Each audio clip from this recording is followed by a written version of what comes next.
Hello students, मैं doctor Anupreeta Mishra. आप Anupreeta Mishra electrical engineering के चैनल पर ऑल्टरनेटर में वोल्टेज रेगुलेशन समझ रहे हैं। और वोल्टेज रेगुलेशन की फर्स्ट मेथड जो होती है सिंक्रोनस इम्पीडेंस मेथड या ईएमएफ मेथड, वो मैं एक्सप्लेन कर चुकी हूँ। और साथ में मैंने ये मेथड पेसिमिस्टिक मेथड क्यों कहलाती वो बताया था। और एक चीज़ और मैं बता दूं कि इससे जो रिजल्ट्स मिलते हैं वोल्टेज रेगुलेशन के, वो सेलिएंट पोल ऑल्टरनेटर की केस में एरोनियस होता है।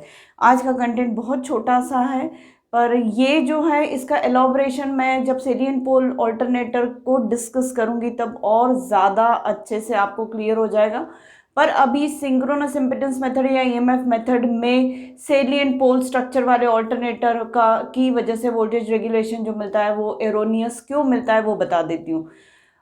एक जो भी मैं आपको बता रही हूँ वोल्टेज रेगुलेशन को कंपेयर करके कि एक्चुअल से काफ़ी डिफरेंट आपको वोल्टेज रेगुलेशन का की क्वांटिटी मिलती है, तो वो डायरेक्ट मेथड से जब हम वोल्टेज रेगुलेशन इवैल्यूएट करते हैं, मतलब डायरेक्ट लोडिंग से पहले हम फुल लोड पे ऑल्टरनेटर को चलाते हैं और फिर हम उसके लोड को थ्रो ऑफ करके नो लोड पे ऑल्टरनेटर को ले आते हैं, तब नो लोड वोल्टेज मेजर करते हैं।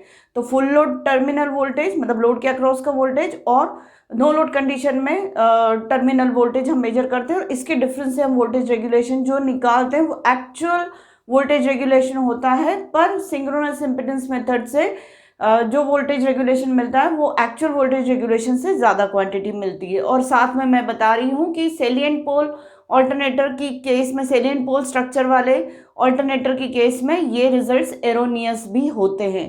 तो क्या है एजम्पशन, हम क्या करके चलते हैं सिंक्रोनस इम्पीडेंस मेथड में कि जो भी ऑल्टरनेटर का एयर गैप है वो यूनिफॉर्म है थ्रू आउट। पर सेलिएंट पोल कंस्ट्रक्शन की केस में एयर गैप यूनिफॉर्म नहीं रहता है। यहाँ पर एयर गैप कम है in between poles and stator periphery. In between pole and stator periphery air gap आपको कम मिल रहा है।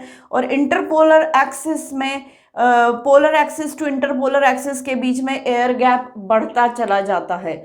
पर एजम्पशन हम क्या करके चलते हैं कि आर्मेचर फ्लक्स जो प्रोड्यूस होता है आर्मेचर में करंट बहने की वजह से, तो वो हर फ्लक्स लूप जिस भी एयर गैप को क्रॉस करता है वो सारे एयर गैप सेम होते हैं, यूनिफॉर्म होते हैं, ऐसा हम एज्यूम करते हुए voltage regulation synchronous impedance method से फाइंड कर रहे होते हैं ओसीसी और एससीसी की मदद से। पर actually salient pole rotor structure की केस में, सेलिएंट पोल ऑल्टरनेटर की केस में जो भी आर्मेचर फ्लक्स, माना कि ए कॉइल, यहाँ पर ए डैश आर्मेचर कॉइल है एक फेज की, इसमें से बहने वाले करंट की वजह से जो भी फ्लक्स लूप्स डेवलप हो रहे हैं, बाकी दो की वजह से भी, बीबी फेज और सीसी फेज की वजह से भी होगा, पर अभी मैं ए फेज के रिस्पेक्ट में बता रही हूँ कि इस कॉइल में से बहने वाले करंट की वजह से जितने भी फ्लक्स लूप्स प्रोड्यूस हो रहे हैं, एक ये FIR ये वाला फ्लक्स लूप एज्यूम करके चल रहे हो, दूसरा ये फ्लक्स लूप एज्यूम करके चल रहे हो, तो ये फ्लक्स लूप पोल्स के थ्रू फील्ड वाइंडिंग को कनेक्ट होने जा रहा है, लिंक होने जा रहा है। और ये जो है फ्लक्स लूप ये दोनों पोल्स के बीच में इंटरपोलर स्पेस से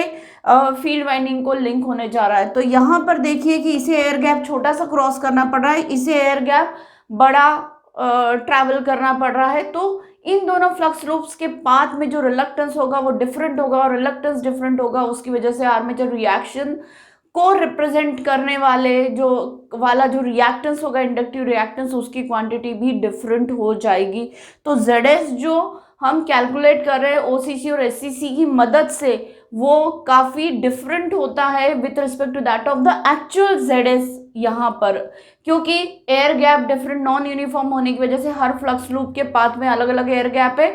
तो नेचुरली जो ऑन एन एवरेज रिएक्टेंस आएगा, सिंक्रोनस रिएक्टेंस, या ये कहिए आर्मेचर रिएक्शन को रिप्रेजेंट करने वाला जो रिएक्टेंस आएगा XAR, वो काफी डिफरेंट होगा कैलकुलेशन से जो हम OCC SCC से ले रहे उससे। तो नेचुरली ZS अगर डिफरेंट हम OCC SCC से उठा रहे हैं और एक्चुअल में अलग ZS है, तो वोल्टेज रेगुलेशन की जो क्वांटिटी है वो एरोनियस फाइंड आउट हो रही सेलिएंट पोल रोटर कंस्ट्रक्शन वाले ऑल्टरनेटर की केस में। किस मेथड से? सिंक्रोनस इम्पीडेंस मेथड या EMF मेथड से।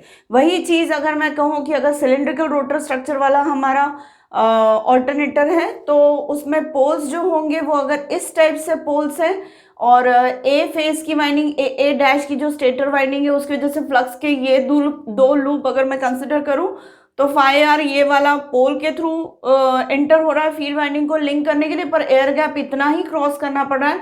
दूसरा फ्लक्स लूप जो ए वाइंडिंग में से बहने वाले करंट की वजह से प्रोड्यूस हो रहा है, ये फ्लक्स लूप भी ऑलमोस्ट उतना ही एयर गैप क्रॉस करता है। थोड़ा बहुत डिफरेंस आ सकता है, पर ऑलमोस्ट एयर गैप जो है दोनों ही फ्लक्स लूप्स को या सारे फ्लक्स लूप को सेम ट्रैवल करना पड़ता है because of uniform air gap existing in cylindrical rotor alternator और non salient pole rotor structure of alternator. तो यहाँ पर जो ZS मिल रहा है कैलकुलेशन वाला, OCC वाला, और एक्चुअल जो एग्जिस्ट करता है ऑल्टरनेटर की केस में, वो इतने डिफरेंट नहीं होंगे। हाँ, ये मेथड में ZS ज़्यादा इवैल्यूएट होता है OCC SCC से with respect to the actual one.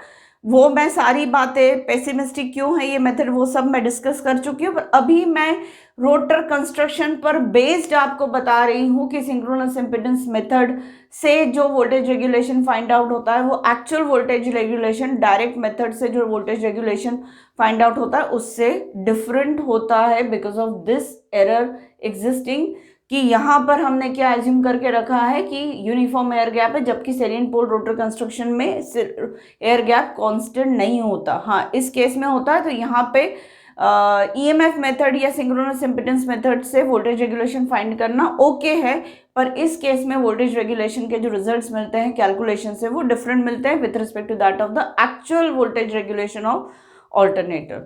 तो उम्मीद है आपको मेरा एक्सप्लेनेशन समझ में आया होगा। और ये भी बेटा टेक्निकल इंटरव्यू का क्वेश्चन है, कई बच्चों को क्लिक कर जाता है आंसर, कई को नहीं, तो मैंने स्पेसिफिक इसी पर एक वीडियो बनाया। पर हाँ, नॉन सेलिएंट पोल वाला जो रोटर स्ट्रक्चर है इससे रिलेटेड सारे लॉजिक्स कॉन्सेप्ट्स अभी मुझे डिस्कस करना है, टू रिएक्शन थ्योरी डिस्कस करना है। पर पहले मैं वोल्टेज रेगुलेशन की बाकी दोनों मेथडोलॉजीज को भी एक्सप्लेन कर दूं, फिर आगे आने वाले वीडियोस में मेरी वही दो मेथड्स में डिस्कस करूंगी।